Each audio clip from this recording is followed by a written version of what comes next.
오늘도 우리 주님의 은혜로운 역사가 우리 모두에게 함께하기를 주님의 이름으로 축복합니다. 고린도후서 그 6장의 지난 시간도 바울 사도의 그 고난의 문제와 또 성별의 삶에 대해서 이렇게 말씀하고 있다는 내용을 드렸었는데, 본문은 성도의 성결론의 결론 부분이라고 볼 수 있어요. 6장에서 하던 말씀을 오늘 7장 1절에 와서 결론으로 맺는 이런 내용이라고 볼 수 있는 것이죠. 앞서서 바울 사도는 믿는 자와 믿지 않는 자가 멍해를 같이 할 수 없다는 것을 말씀을 해 주셨지요. 성도는 하나님의 성전입니다. 하나님의 성전인 성도가 어떻게 그 우상의 내용하고 함께 할 수 있겠느냐? 할 수 없다고 말씀해 주고 있지요. 성도의 생활은 의의 생활일 뿐만 아니라 불신자의 생활은 하나님의 말씀을 따르지 않는 이런 불법적인 생활이라고 볼 수가 있어요. 그것을 6장 14절 이하에서 의와 불법이 어찌 함께하며 빛과 어둠이 어찌 사귀며 그리스도와 벨리알이 어찌 조화되며 믿는 자와 믿지 않는 자가 어찌 상관하며 하나님의 성전과 우상이 어찌 일치가 되리요. 우리는 살아계신 하나님의 성전이라 하고 말씀해 주셨지 않습니까?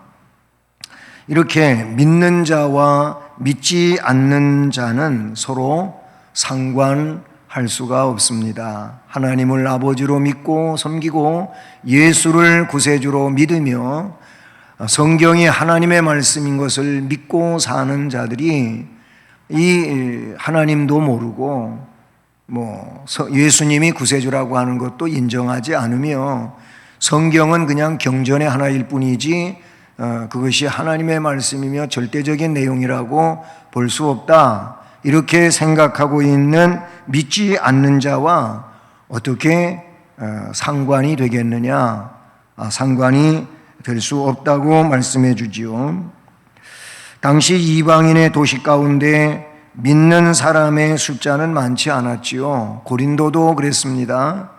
그런데 그런 지역에서 이제 하나님을 아버지로, 예수를 구세주로, 그리고 성령의 역사를 믿으며 또 하나님께서 주신 말씀을 따라서 살아가고자 하는 이런 고린도 교회 성도들이 그 말씀 안에서 바른 삶을 살고자 할 때에 그 주변에 믿지 않는 많은 불신 세력을 부딪히며 이겨내기라고 하는 것은 정말 쉽지 않은 그런 일이었을 것이라고 봅니다. 그런데 오늘 이 말씀은 사도 바울은 앞의 내용을 이제 연관시켜 가면서 오늘 7장 1절에서 그런즉 앞의 내용에 관계한 말씀들이, 그러니까 너희들은 사랑하는 자들아 이 약속을 가진 우리는 하나님의 말씀에 우리를 하나님의 자녀로, 앞에도 하나님은 아버지가 되시고 우리는 그분의 자녀가 된다고 말씀하시지 않았습니까? 이런 약속을 가진 우리는 하나님을 두려워하는 가운데서 거룩함을 온전히 이루어 육과 영의 온갖 더러운 것에서 자신을 깨끗하게 하자라고 말씀하십니다. 성도는 세상 속에서 깨끗하게, 자신을 깨끗하게 하는 자여야 하는 줄로 믿습니다. 성도로서 이 세상에 살 때 세상 사람들과는 그 목적이 다르고 삶의 방법론이 다르단 말이에요. 왜냐하면 하나님의 또는 주님의 말씀을 따라서 그 십자가의 길을 가고 천국을 향해 가고 하나님 백성으로 살고 하는 이런 모든 내용이 불신자와는 다를 수밖에 없다, 그런 얘기예요. 그 말씀을 따르는 삶, 신자의 길을 가는 것, 이런 것들은 결국은 뭐예요? 깨끗하게 자신을 관리하고 유지시키는 그런 일이라고 볼 수 있어요. 그래서 바로 그 앞에 말씀에 6장 17절 말씀으로 돌아가 보면 그러므로 너희는 그들 중에서 나와서, 여기서 그들은 누굽니까? 불신자들이지요. 예. 의를 따르지 않는 자들, 어둠 속에 있는 자들, 베엘리알과 함께하는 자들, 우상과 함께하는 자들, 또는 그 하나님의 말씀과는 거리가 있는 이런 사람들, 그런 사람들 중에서 나오라는 겁니다. 지난 시간에 그거를 구별시키는 거다, 구별은 곧 분리다, 이런 말씀을 드리지 않았습니까? 거기서 우리는 나와야 돼. 물론 세상에 우리는 함께 살고 있지요. 이웃으로 볼 때에도 이웃 속에 함께하고 있고, 직장 생활하는 데에도 역시 하나님을 아버지로 섬기지 않는 불신자들과 함께 직장에서 근무하고, 학교 생활도 그럴 수 있고, 그런데 어떻게 그들을 떠나서 나와서 따로 있다, 이것은 무슨 산속에 가서 아니면 외딴 데 가서 그들이 없는 그런 곳에서 살라고 하는 말씀이 아닙니다. 같이 살고는 있지만은 의식이 다르고 삶의 방식이 다르고 목적하는 것이 다르고 이런 내용들이에요. 그것이 구별이고 분리라고 볼 수 있죠. 그들 중에서 나와서 따로 있고 부정한 것을 만지지 말라. 믿는 자로서 믿지 않는 자와 그 맥을 같이 할 수는 없지 않겠습니까? 그런데 이 말씀은 성결이라고 하는, 이 거룩이라고 하는 것은 하나님의 언약에 기초를 두고 있어요. 그래서 이 약속을 가진 우리는 이렇게 말씀합니다. 그 약속에 참여한 자에게만 성결이 사실 요구되잖아요. 약속에 참여하지도 않은 그런 이들이 하나님의 말씀을 따라서 자신을 거룩하게 만들어갈 수는 없습니다. 말씀을 받은 자, 그 말씀을 생명으로 여기고 말씀 안에서 살아가고자 하는 사람들은 뭐예요? 그 약속 안에 있는 자로서 약속을 따라서 살아갈 수밖에 없다고 하는 사실이지요. 약속은 하나님이 말씀해 주신 것이고 또 그 하나님께서 일방적으로 체결한 것 같지만은 그러나 그 약속을 따르는 자에게 영생의 복을 주실 것을 말씀하시지 않았습니까? 이 약속을 가진 자로서 마땅히 해야 할 의무는 그러므로 자신을 깨끗하게 하는 것이다 라는 것이지요. 하나님의 성전이요 자녀가 된 성도의 응분의 의무는 적극적으로 하나님을 두려워하는 가운데서 거룩함을 온전히 이루는 것이라고 말씀해 주고 있다는 사실이죠. 하나님을 아버지라고 부르는 성도가 하나님을 두려워하는 것은 금기의 관념과는 다른 것이라고 볼 수 있습니다. 우리가 한번 이렇게 원시, 옛날 사람들을 한번 생각해 볼까요? 옛날 사람들은 그 우상을 섬기면서 굉장히 신성시하는 것들이 있었어요. 그래서 신성시하는 어떤 장소, 영역이라든지 아니면 어떤 물건이라든지 이거는 절대로 범접할 수 있는 내용이 아니, 거기 가면 큰일 나는 것이고 그 물건 만지면은 벌 받는 것이고 잘못되는 것이고 이런 신성시하는 원시 개념이 있어요. 우리는 하나님의 백성으로서 하나님을 아버지라고 부르므로 하나님을 두려워한다고 할 때에는 그렇게 원시인들이 우상을 숭배하면서 신성시해서 영역이라든지 물건이라든지 여기에 두려워하고 손대지 못하는 이런 의미가 아닌 거예요. 그건 잠시 뒤에서도 경외심에 대해서 말씀하는 가운데 이야기하겠습니다마는 우리는 그런 의미로 두려움을 가지며 불안과 공포를 수반하는 것이 아니라는 것이지요. 하나님의 성전에서 가지는 경건된 이 경외의 심정을 가지고 있어야 된다라고 말씀해 주고 있다는 사실이죠. 그 자체가 뭐예요? 성도는 하나님을 경외하는 마음이 있어야 되는데 이 하나님을 경외하는 마음, 그 경외심이 무엇입니까? 앞에서 이야기한 것처럼 하나님에 대한 두려움은 곧 경외심인데 이 경외라고 하는 말이 설명할 때에도 하나님을 두렵고 떨림으로 섬긴다. 그 하나님 앞에 엎드려서 예를 갖춘다. 이 말인데 그것은 뭐예요? 하나님을 전능자로, 창조자로, 절대자로 인정하면서 그 하나님을 내 마음과 뜻과 성품을 다하여 섬기는 그 자체가 경외심이라고 말할 수 있는 것이죠. 성경은 말 그대로 거룩한 책이지요. 예? 경전이지요. 그래서 홀리 바이블이라고 영어로는 하지가 않습니까? 거룩한 책이란 말입니다. 이것이 너무나도 귀중한 책이고 또 중대한 책임에는 틀림이 없지만 이 책이 신성시 될 수는 없다 그런 얘기예요.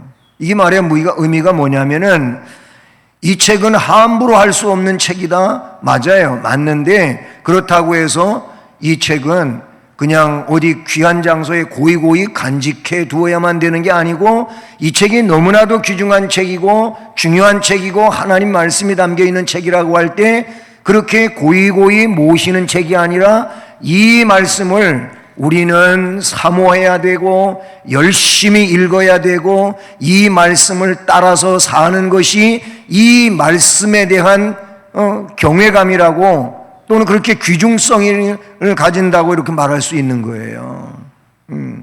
어떤 사람은 옛날에 있었던 일이지만 요즘 그런 사람 없겠지만은 성경책이 머릿속에 다 좀 쏙쏙 들어오게 하고 싶어가지고 성경책을 베고자 하면 그럴 수 있다고 누가 그랬대요. 에? 성경책을 베개처럼 베고자 하면 이 책에 있는 내용이 내 머릿속에 잘 들어온다는 거예요. 이건 미신이지요. 그거는 성경을 잘못 생각하고 있는 거예요. 정말 성경이 내 머릿속에 마음속에 들어와서 그 말씀이 능력으로 역사되어지기 위해서는 적어도 이 말씀을 부지런히 읽어야 될 줄로 믿습니다. 정말 온 마음을 다해 이 말씀을 사모하고 열심히 읽어야 되지 않겠습니까? 그게 성경을 사랑하는 사람의 모습일 것이고 성경을 귀중하게 여기는 사람의 모습이라 그런 얘기예요. 그러니까 성경에 대하여 귀중하게 여기고 중대한 은혜의 책이라고 여길 때에는 그 마음 자체가 이 성경에 대한 경외심을 갖는 건데 그런 사람은 성경을 열심히 부지런히 읽고 연구하고 또 이 말씀이 선포되어지는 설교의 내용을 마음을 활짝 열고 들어야 되는 줄로 믿습니다. 하나님을 경외하는 이 경외의 마음이 있어야 된다는 거예요.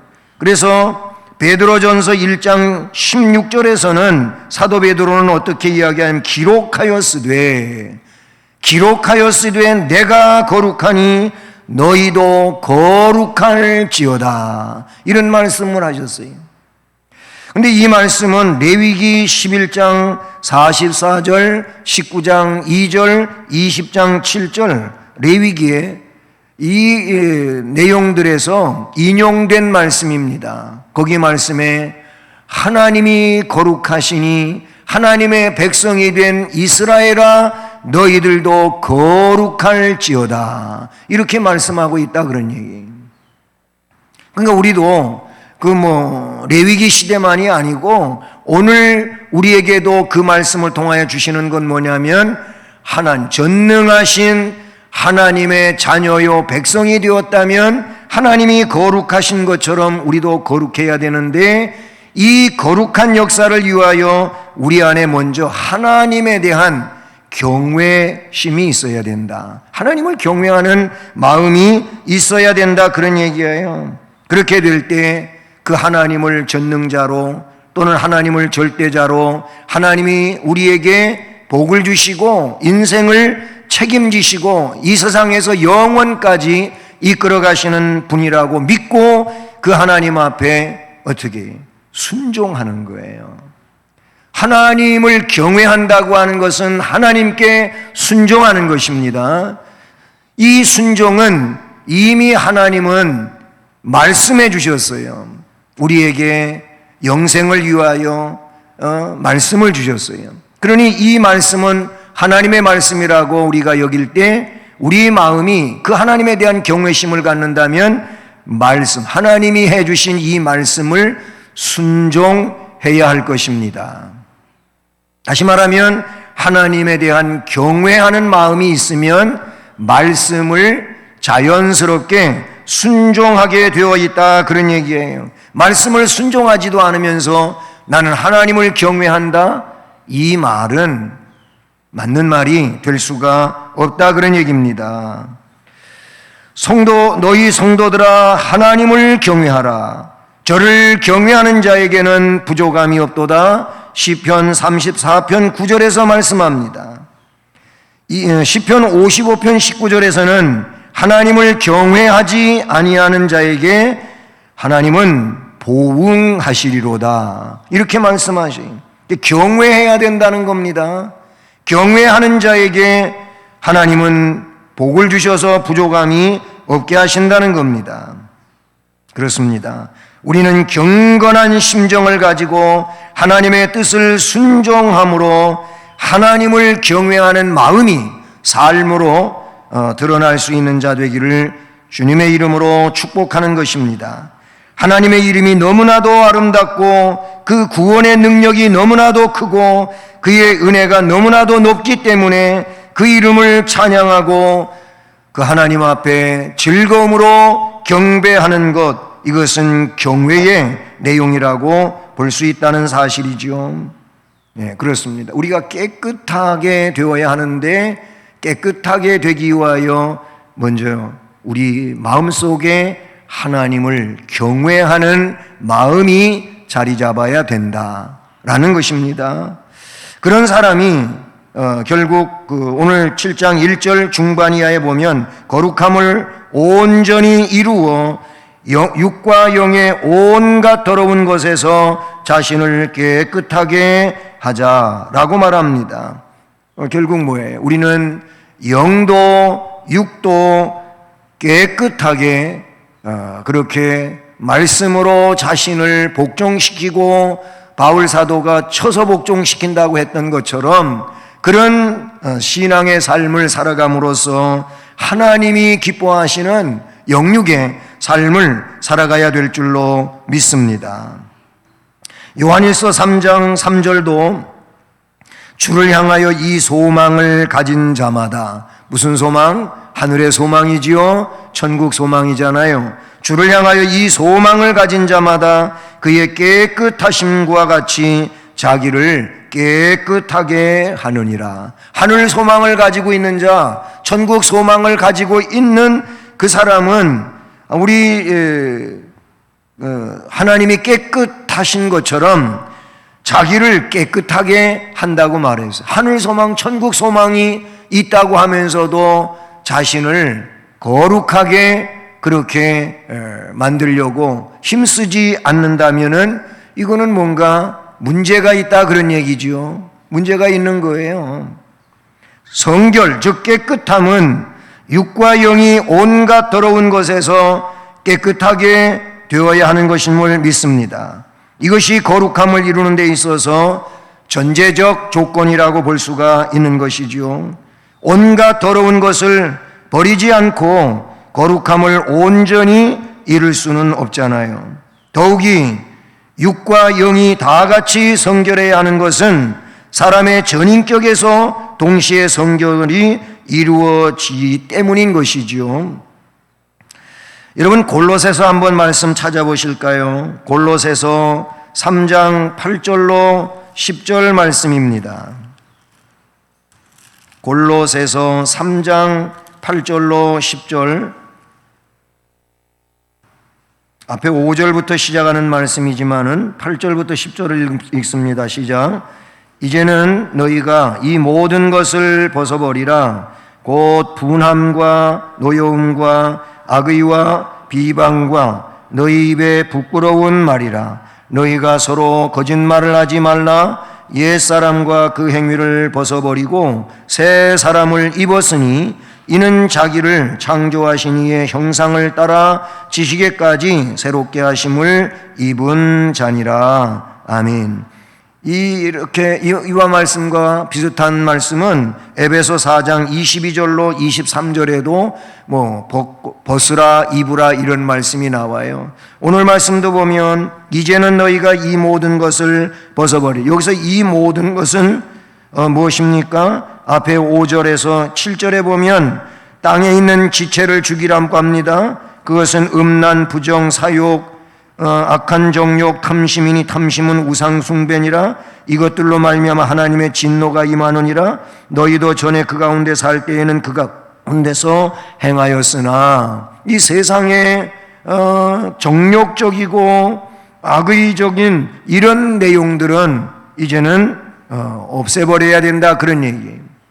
그래서 8절에서 이 모든 것을 벗어버리라. 마치 더러운 옷을 벗어서 버리는 것처럼 그렇게 옛삶을 벗어버리라는 겁니다. 그것이 분함, 노여움, 악의, 비방, 너희 입에 부끄러운 말이라 그랬습니다. 그러므로 우리는 하나님의 백성으로 언어적으로 부끄러운 언어, 온당하지 못한 이런 언어들은 다 버려야 될 내용이라는 것이죠. 그러면서 너희가 서로 거짓말을 하지 말라 그랬어요. 옛사람과 그 행위를 벗어버려야 된다, 그런 얘기예요. 왜? 새 사람을 입었으니까. 새 사람을 입었잖아요. 고린도후서 5장 17절 우리가 이미 공부한 내용에 보면 그런즉 그리스도 안에 있으면 새로운 피조물이라. 이전 것은 지나갔으니 보라 새 것이 되었도다. 아멘. 예수 안에서 이전 것은 다 지나간 것이고 새로운 피조물, 새로 창조된 이런 심령이라, 그런 얘기예요. 그렇기 때문에 우리의 영도 육도 깨끗하게 성별되게 성화시켜 가야 된다고 말씀해 주고 있는 것이지요. 그렇습니다. 영과 육 가운데 어느 한쪽을 중요시하면서 그 한쪽만 등한시한다면 그 인격은 분열을 자초하게 될 수밖에 없는 것이지요. 실제적으로 기독교 교리사 가운데 보면 영이 천국 가는 거니까 영만 깨끗하면 되고 육은 그냥 아무래도 괜찮다, 이런 주장을 하는 분파들도 있었다는 것이지요. 그런가 하면 육체적 성결만을 또 강조하는 이런 분파도 있었다는 사실입니다. 그러나 이건 잘못돼요. 영적 성결만을 중요시할 때에는 육의 쾌락주의에 빠지게 되는 거예요. 영만 깨끗하면 되지 하면서 육은 어차피 천국 못 가는데 이래가면서 육은 아무래도 괜찮다 그래가지고 이런저런 죄를 져도 감각의식도 없고 그러면 이게 문제예요. 근데 여러분, 그게 맞는 말입니까? 육과 영이 어떻게 따로따로 놀 수가 있어요? 벌써 육이 그렇게 하고자 하는 것은 육의 본질적인 의미만은 아니고 그 벌써 안에 마음에서부터 시작이 되는 거 아니겠어요? 즉 영혼이 잘못되기 때문에 그런 논리로 가는 것이지, 육은 아무래도 괜찮고 영만 깨끗하면 된다고 그게 맞는 말이냐, 그런 얘기. 반대로 육체만을 깨끗하게 하고자 하는 이런 사람들은 심각한 금욕주의에 빠지게 된단 말이죠. 그래서 중세에 이 수도원 제도가 생겨나고 한 것은 자꾸 금욕적으로 해서 뭔가 구원이라고 하는 이 내용을 차지해 보려고 하는 그런 의미에서 다분히 그 일을 사람들이 해냈다, 그런 얘기. 고행을 하고 금욕을 강조하고, 그래서 무슨 며칠 금식 기도를 하고. 금식 기도 왜 하는 거예요? 영을 깨끗하게 하고자 하는 것이지, 금식 기도 순화를 해가지고 그래서 그것이 뭐예요? 자기가 그런 금식 기도를 했으니까 나는 대단하다 이렇게 하려고 금식을 하는 거냐는 말이에요. 그거는 금욕주의예요. 그거는 고행을 자초하는 것이면서 문제가 바르지 않다고 이렇게 볼 수밖에 없는 것이지요. 당시에 고린도 사람들은 음란한 우상 숭배를 통해서 육체가 더러워지고 따라서 영도 더러워졌는데, 그런데 그걸 그렇게 크게 문제로 삼지 않았었다는 겁니다. 이러한 행위는 고린도 교회 안에까지 들어와서 육체적 범죄에 이르게 했던 지적이 고린도서에 기록되고 있다는 사실이죠. 성도는 영이 깨끗해야 합니다. 아울러 육도 깨끗한 삶을 위하여 말씀을 따라가야 되는 줄로 믿습니다. 사랑하는 여러분, 성도는 불신자들 가운데서 나와서 따로 있어야 합니다. 부성한 것을 만지지 않음으로써 스스로 깨끗하게 만들어가야 되는 줄로 믿습니다. 그러기 위해서는 무엇보다도 하나님을 경외하는 거룩한 이 마음을 가지고, 정말 하나님은 절대적이고 높으시고 초월자이시고 우리의 모든 것을 주관하고 계시는 그런 경배의 대상임을 기억하면서 그 마음을 가지고 하나님을 하나님으로 인정하고, 그 하나님 앞에 나의 존재가 어떤 누구인지를 알고 그 하나님을 온전히 경배하고자 하는 이 마음을 가지고 하나님의 자녀로서 자신을 깨끗하게 하되 영과 육을 깨끗하게 하는 성도가 되어야 할 줄로 믿습니다. 그래야 그런 믿음을 가지고 하나님을 섬기는 이들을 통해 하나님의 영광을 받으시게 될 것이고, 그런 이들이 하나님의 자녀로서의 삶을 이 땅 위에서 온전히 살아가며 승리하게 될 줄로 믿습니다. 사랑의 하나님,